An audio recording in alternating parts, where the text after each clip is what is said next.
오늘 우리들에게 주신 하나님의 말씀, 신약성경 마가복음 3장 7절부터 12절까지 말씀입니다.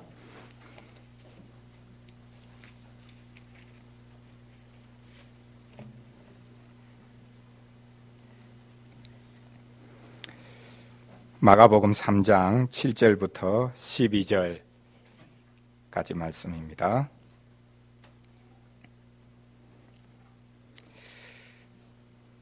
제가 봉독하겠습니다.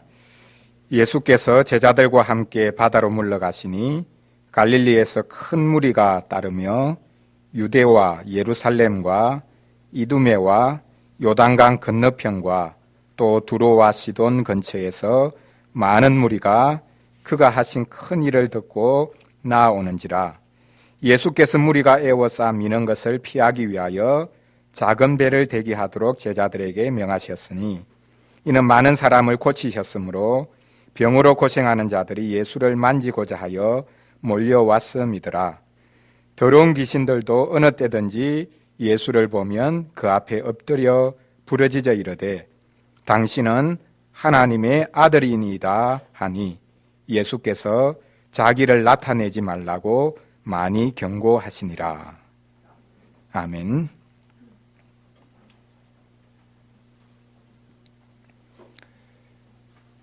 나설 때와 물러날 때를 아는 것이 지혜라고 합니다.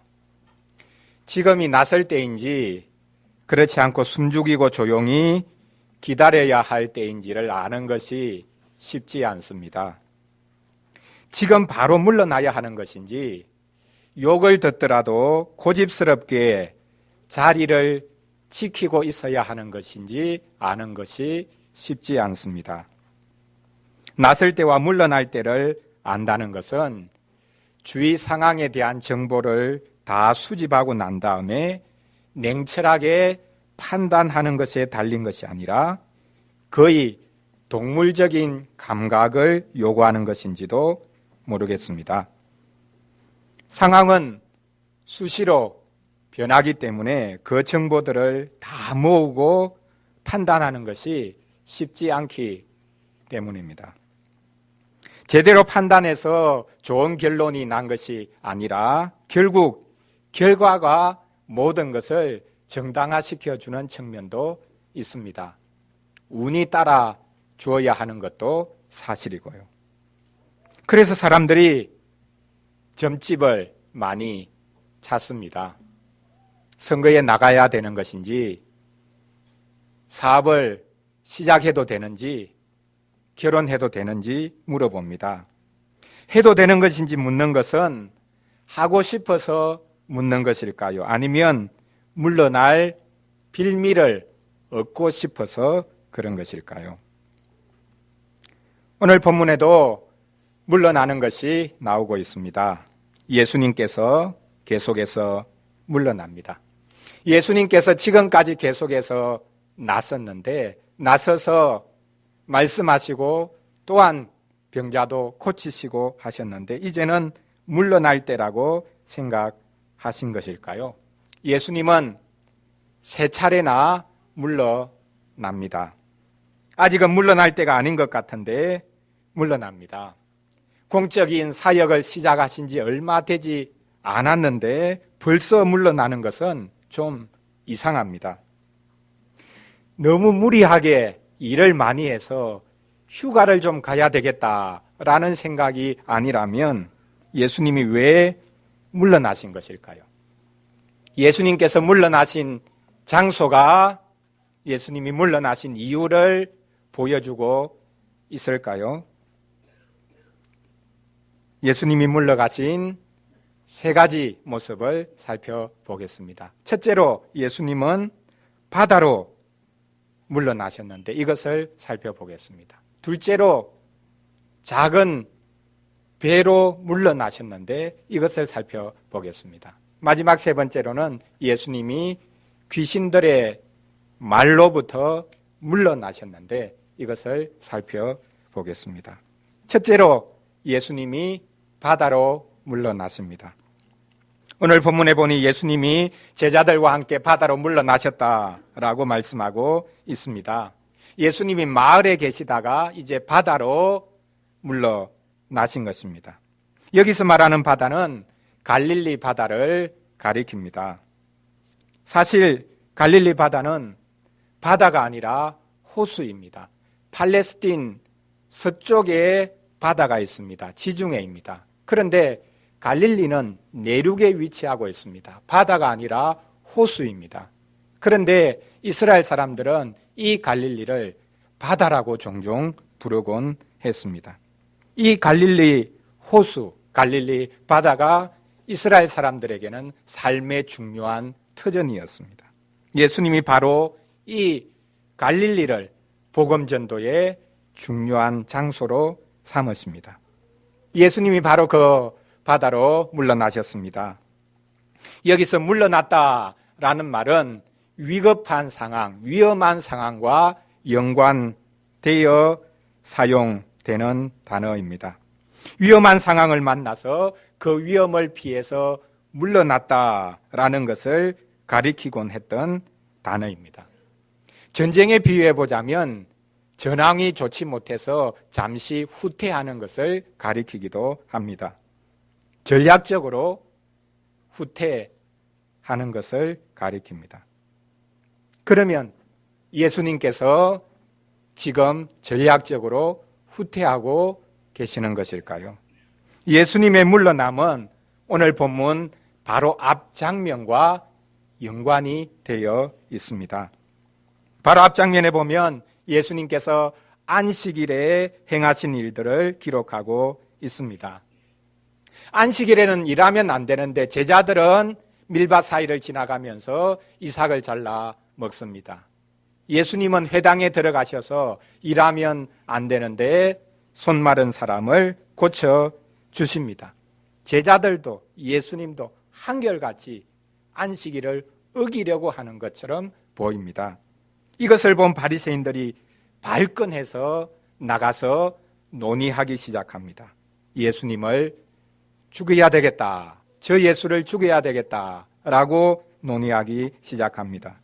바리새인들은 헤롯 왕과 더불어서 이 일을 논의합니다. 평상시에는 바리새파와 이 헤롯 왕이 앙숙이었습니다. 바리새파는 유대인의 자존심을 지키기 위해서 애를 쓰고 있었고, 반대로 헤롯 왕은 로마의 앞잡이인 왕 헤롯을 옹이해서 유대인들을 압제하는 일에 서 있었기 때문에 이 두 파는 서로 앙숙일 수밖에 없었습니다. 서로 못 잡아먹어서 안달이었을 것입니다. 그런데 이제 공동의 적이 생겨났기 때문에 이들이 서로 협력합니다. 적의 적은 친구가 될 수 있으니 말입니다. 바리새파와 헤롯 왕의 협력은 종교와 정치가 얼마나 쉽게 서로 대적하면서도 또 한순간에 한편이 될 수 있는가 하는 것을 잘 보여줍니다. 세월호 참사를 통해 우리는 종교와 정치가 얼마나 서로를 이용하고 있었는지 알게 되었습니다. 평상시에는 각자의 유익을 위해 서로 협력하다가 한순간에 그 이익이 뒤틀리면 서로를 공격하는 것을 보게 되었습니다. 이 땅의 종교는 쉽게 정치적이 됩니다. 또한 이 땅의 정치는 쉽게 종교적이 됩니다. 우리가 예수 그리스도를 온전히 붙잡지 않으면 교회도 한순간에 정치판이 됩니다. 돈놀이판이 됩니다. 예수님이 바다로 물러나신 것은 이렇게 바리새인들과 헤롯 왕이 연합했다라는 사실을 아셨기 때문일 것입니다. 연민 때문에, 불쌍히 여기는 마음 때문에 그냥 보고 지나칠 수 없어 안식일에 회당에서 병자를 고쳐주셨지만 이것이 얼마나 큰 파장을 몰고 올지를 비로소 느꼈기 때문에 예수님이 겁을 집어먹고 계신 것일까요?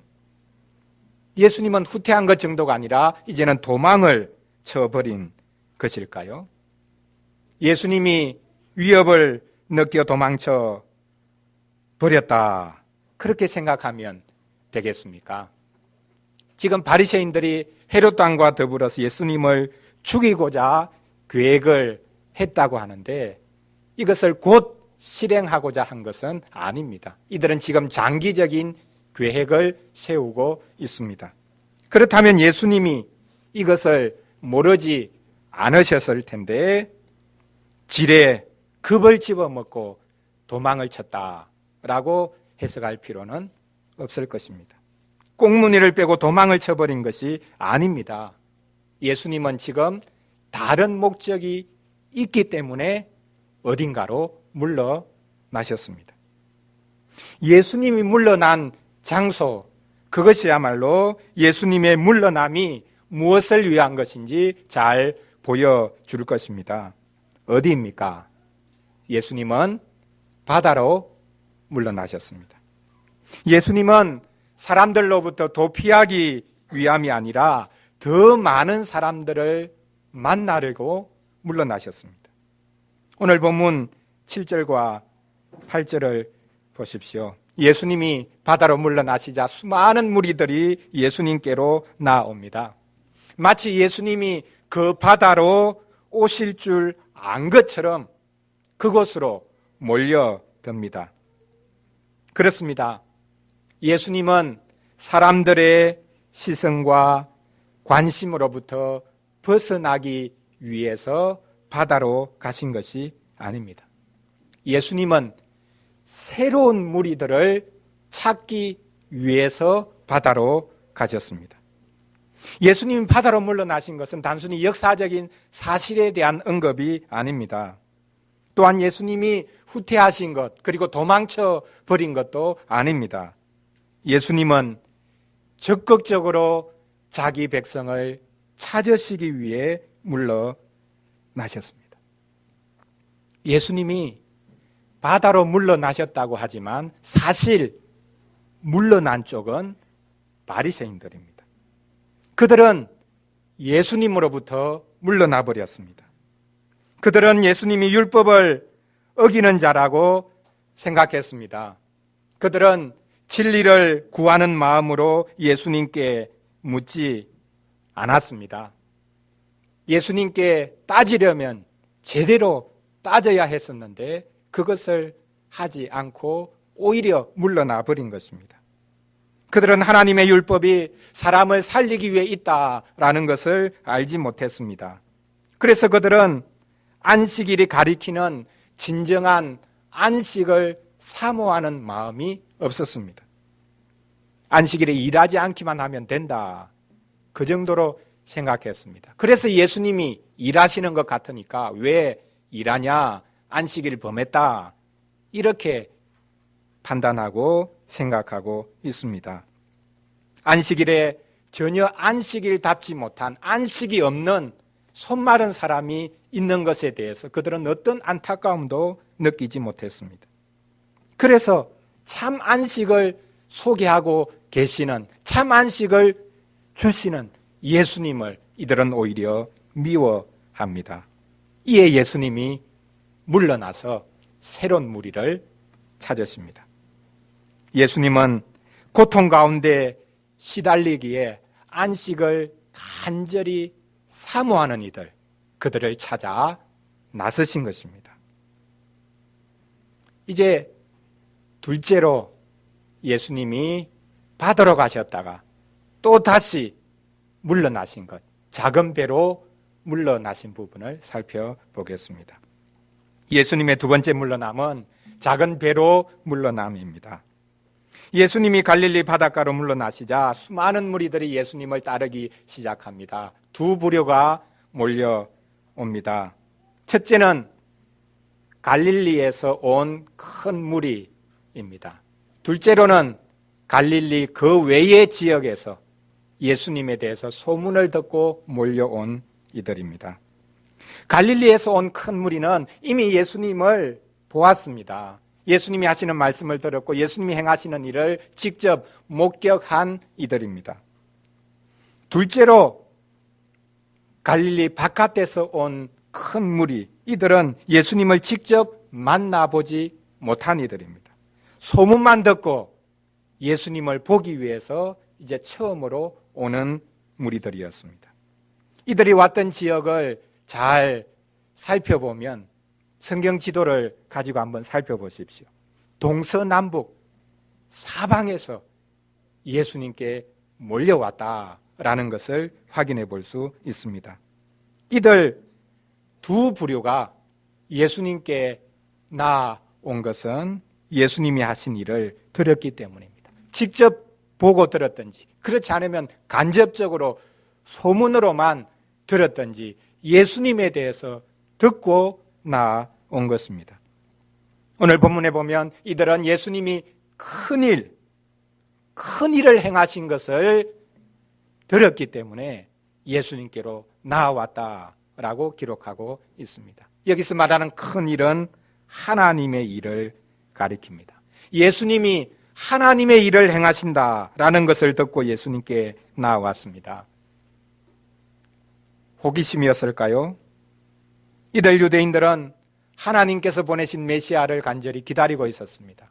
하나님의 약속을 믿는 믿음이 있었습니다. 하나님께서 보내주신 메시아가 자신들의 고통스러운 상황으로부터 해결해 주실 것이다, 건져 주실 것이다 라는 믿음이 있었습니다. 그래서 이들은 자신들이 직접 본 예수님, 자신들이 귀로 들은 예수님, 바로 그분이 성경에서 말씀하신 자기 백성들에게 보내주겠다고 하신 바로 그분이 아닐까라는 기대를 가지고 나온 것입니다. 예수님은 이들을 물리치지 않으셨습니다.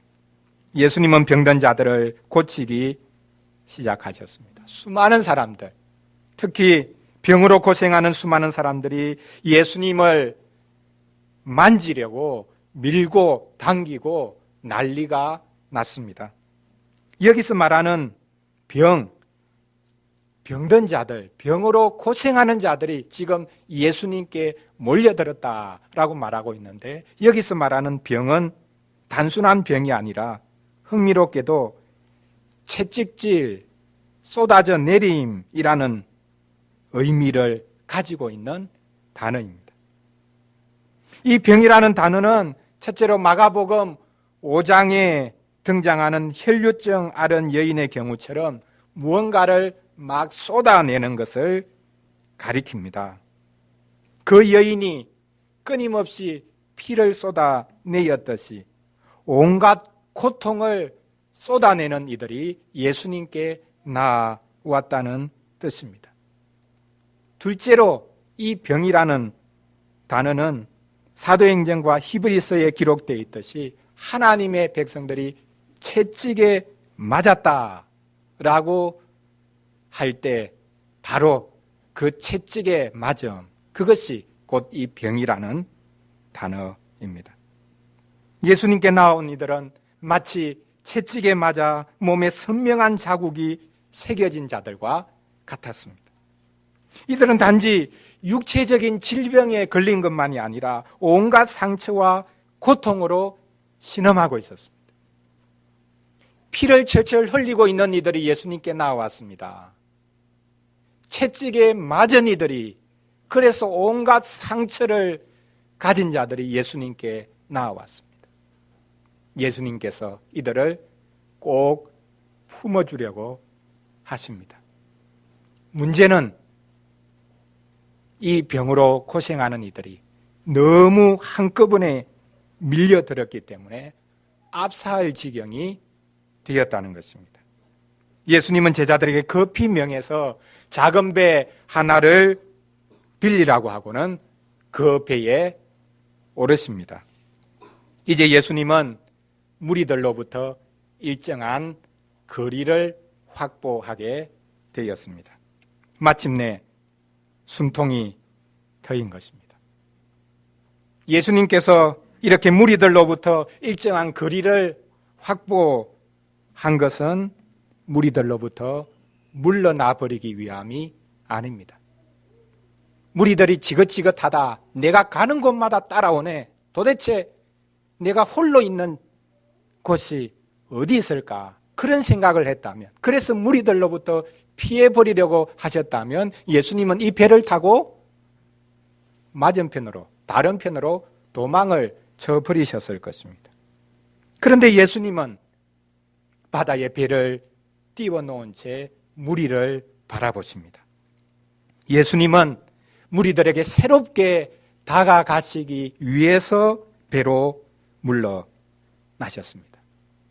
예수님이 작은 배로 물러나신 것은 병든 자들뿐만 아니라 자신의 말씀을 듣고자 하는 모든 이들에게 가까이 다가가기 위함이었습니다. 예수님은 배 위에서 무리들을 가르치기 시작하셨습니다. 천국 복음을 전하기 시작하셨습니다. 예수님이 병든 자를 고치신 것이 무엇을 위한 것인지 설명해 주기 시작하셨을 것입니다. 이렇게 예수님은 항상 행함과 말씀이라는 두 바퀴로 주님 자신을 증거하셨습니다. 행한 것의 의미를 말씀으로 가르치시고 말씀하시고 난 다음에 그 말씀을 확증하기 위해 행하셨습니다. 예수님의 치유사역은 항상 말씀을 동반했고 말씀은 항상 행함으로 해명되었습니다. 우리가 너무나 절박해서 기적이 나타나기를 간절히 바란다고 할지라도 예수님의 말씀을 받는 것, 말씀으로 우리 상황이 해명되는 것, 그것이 우리의 생명의 길이다라는 것을 알아야 하겠습니다. 예수님이 지금 행동하지 않고 물러나 버리신 것은, 말씀만 하려고 하시는 것은 무리들로부터, 또한 우리들로부터 물러나 버리시기 위함이 아닙니다. 우리들에게 새롭게 다가올 길을 마련하시기 위함이다 라는 것을 우리가 명심해야 하겠습니다. 세 번째 물러남이 있습니다. 이제 예수님이 세 번째로 물러난 부분을 살펴보겠습니다. 예수님이 세 번째로 물러난 것은 어떤 장소가 아니라 어떤 사람들의 말로부터 물러났습니다. 예수님은 귀신들의 소리로부터 물러나십니다. 예수님이 병으로 고생하는 사람들을 고치기 시작했을 때에 귀신 들린 사람들도 그 자리에 있었습니다. 이 귀신 들린 사람들이 예수님께 나와서 예수님 앞에 무릎을 꿇습니다. 무릎을 꿇었다는 것은 예수님께 경배했다, 예배했다는 뜻이 아니겠습니까? 예수님을 하나님으로 섬겼다, 섬기고자 했다, 예배하고자 했다라는 뜻이 아니겠습니까? 귀신이니까 예수님을 귀신같이 알아봅니다. 그들이 외칩니다. 당신은 하나님의 아들입니다. 정확합니다. 예수님을 정확하게 본 것입니다. 예수님은 하나님의 아들입니다. 아들이라고 하니까 아버지보다 못하다 그런 뜻이 아닙니다. 헬라적 사고방식에 의하면 같은 것이 같은 것을 드러냅니다. 쉽게 말하면 동물이 사람을 드러내어 줄 수 없습니다.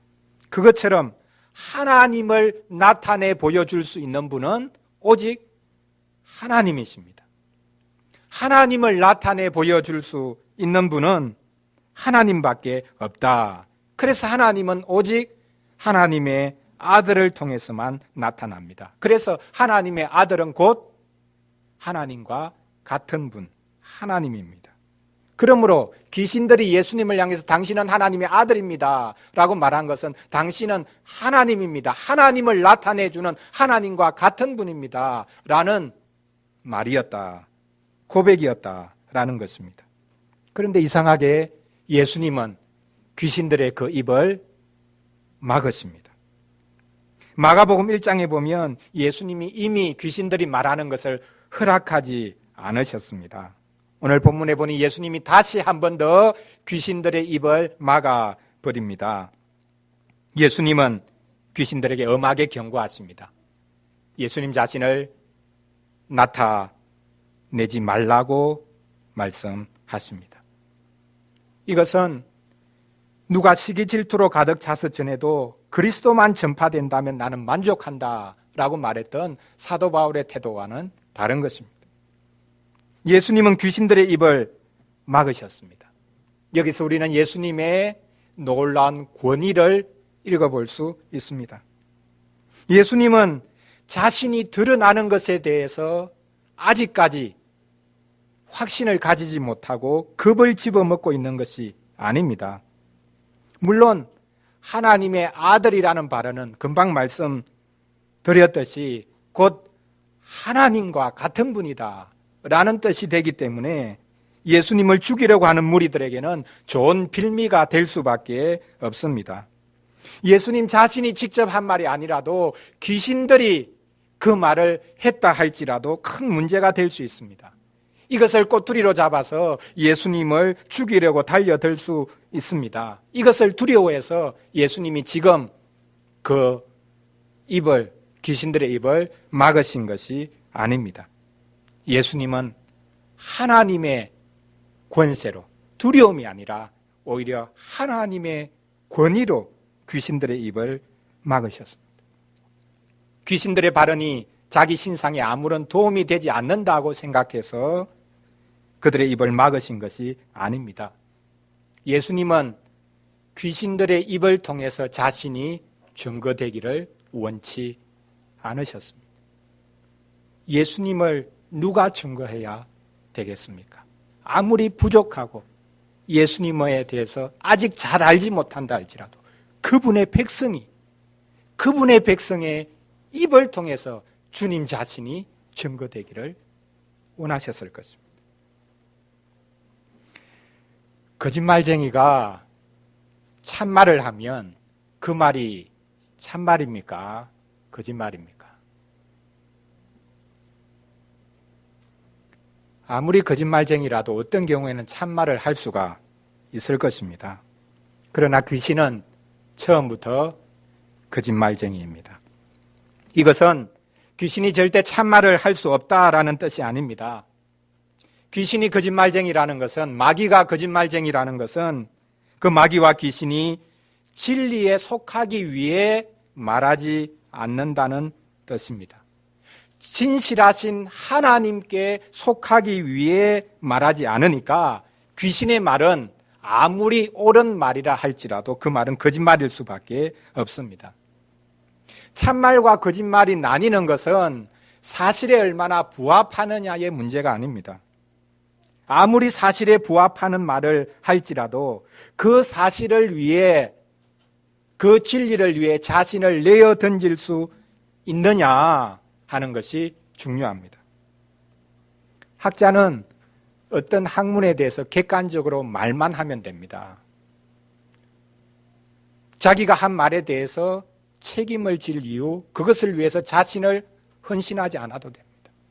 기자는 어떤 자기가 본 사실에 대해서 그냥 기록만 하면 됩니다.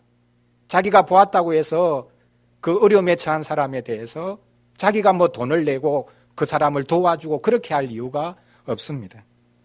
그러나 종교적인 진리는 객관적으로 말하는 수준에서 그칠 수가 없습니다. 그 진리를 위해 자신을 던져 넣을 수 있어야 합니다. 귀신은 예수님에 대해 정확한 사실을 토설했음에도 불구하고 그는 거짓을 말했습니다. 그는 예수님께 굴복하기 위해서가 아니라 예수님께 대항하기 위해서 말했기 때문입니다. 다음 주에 프란치스코 교황이 한국을 방문한다고 난리입니다.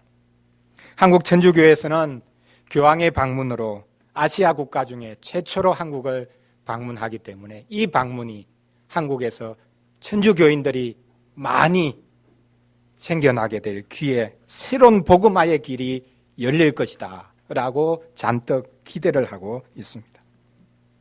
교황이 어떤 나라를 방문하고 나면 천주교인이 100만 명 늘어난다라는 말도 있습니다. 사실인지 모르겠습니다. 천주교회는 교황의 방문이 극적인 드라마가 되도록 철저하게 준비합니다. 그것이 잘못된 것은 아닙니다. 그 속에 복음 진리가 분명하게 담겨 있고 그 진리를 정확하게 표현하고자 한다면 무슨 문제가 되겠습니까? 중요한 것은 우리 시대가 이미지로 진리를 대체하고 있다는 사실입니다. 종교도 이제는 이미지 마케팅을 하고 있습니다. 종교도 연출 효과를 누리려고 합니다.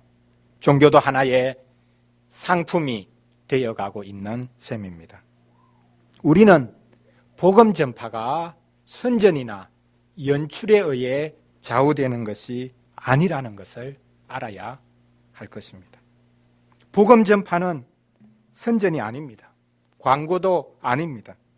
복음 전파는 오직 진실한 신자들의 말과 행동을 통해서 증거될 뿐입니다. 사랑하는 성도 여러분, 오늘 우리는 예수님이 물러나신 것을 살펴보았습니다. 예수님이 3번이나 물러났습니다. 바리새인들을 피해 바다로 물러났고 무리들과 거리를 두기 위해 작은 배로 물러났고 귀신들의 혹하는 말에도 불구하고 그들에게로부터 물러났습니다. 예수님의 물러남은 도피나 후퇴가 아닙니다. 예수님의 물러남은 다가감이었습니다. 예수님은 물러나면서 다가가는 분입니다. 예수님은 적대 않은 바리새인들로부터 물러나 그들에게 생각할 기회를 주셨습니다.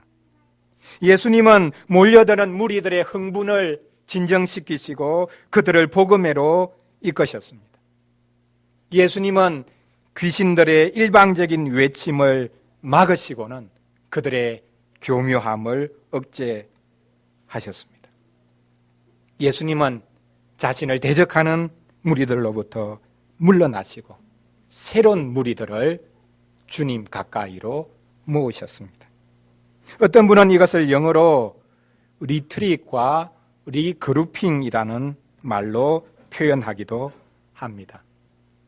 리트릿 하면 보통 물러나서 조용히 시간을 가지는 것, 태수의 그런 표현으로 번역할 수 있는 말이고 긍정적으로 표현을 했어요. 리그루핑은 다시 사람들을 이렇게 그룹 지어서 새롭게 무리들을 형성해 준다는 말입니다. 예수님이 이렇게 리트릿, 즉 물러나신 것은 리그루핑, 다시금 무리들을 그룹 지우기 위함이었습니다. 주님의 행동과 말씀은 지속적으로 우리를 그분과의 관계로 이끄십니다. 물러나려고 하는 주님을 오해하지 마십시오. 그분이 물러나려고 하는 것은 여러분을 다시금 주님 자신께로 이끌기 위함입니다. 너무 가까우면 우리가 그분을 알아채기 힘들기 때문입니다. 어린이를 위한 질문 3번 문장처럼 예수님의 물러남은 주님을 분명하게 보여주시기 위함입니다. 어느 정도 거리가 있어야 정확하게 시선에 들어옵니다. 단지 물리적인 것만을 말하는 것은 아닙니다. 예수님이 멀어진다고 너무 두려워하지 마십시오. 왜 하나님이 내 사정을 모르시는가? 왜 나를 그냥 내버려 두시는가? 그렇게 혹 생각하고 있다면 두려워하지 마십시오. 주님은 아무리 멀어져도 가까이 계십니다. 물러나는 것처럼 보이는 주님을 꼭 붙잡으시기를 바랍니다. 주님이 저를 떠나시려는 듯 보여도 저는 주님을 꼭 붙잡겠습니다. 저는 주님을 놓치지 않겠습니다. 그렇게 외치는 여러분들이 되시기를 바랍니다.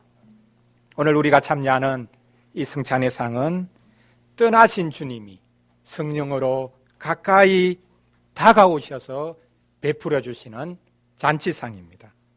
주님은 이 떡과 잔으로 우리에게 다가오십니다. 주님의 몸은 하늘에 있지만 주님은 몸보다 더 생생하게 우리에게 다가오십니다. 오늘 우리는 예수님의 몸 없는 몸을 먹고 예수님의 피 없는 피를 마실 것입니다. 예수님은 십자가에서 뿐만 아니라 이 성찬의 상에서 자신을 온전히 내어 주십니다. 예수님은 떠나가셨음에도 불구하고 성찬으로 지속적으로 자기 백성들에게 자신을 온전히 내어 주시는 분입니다. 먼 듯 가까이 계시는 예수님을 이 성찬의 상에서 생생하게 느끼고 맛보시기를 바랍니다. 예수님은 결코 우리를 떠나지 않으십니다.